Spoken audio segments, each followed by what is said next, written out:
Hey friends, it's Rich with BCS Pools Pros. Just going to show you, if you're installing a new Polaris 280, there's a few tweaks that I usually do to the Polaris 280.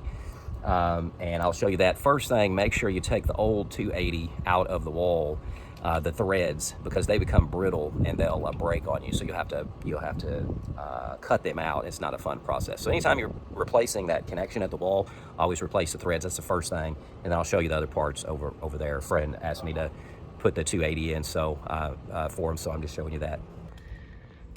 So here's the new 280. So a couple of tweaks that I usually do. Make sure you put this here direction port at about 11 o'clock. It's not at 11 o'clock, but it needs to be at about 11 o'clock so that it will run with the two wheels on one side and one on the other. It runs good that way. It'll allow it to hit the wall and then come on around and turn and stuff. The next thing is you'll have to install this here. Make sure you have the threads facing up, the threads on this one facing up. You put this over the flare and then screw it on. That's going to be the same as any of the swivels and stuff on there. Make sure you put this on there so it can inflate the bag. And then another thing is make sure on this one, whenever you get it straight out of the package, then there's way too much flow out of the tail.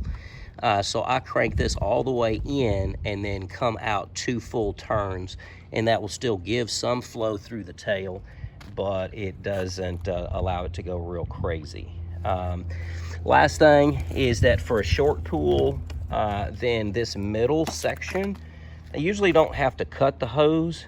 For a short pool, I just take the middle section out, just undo the little swivels, and then take that middle section out, and it usually works for a short pool. For long pools, I leave the 3 sections together, and that's gonna work.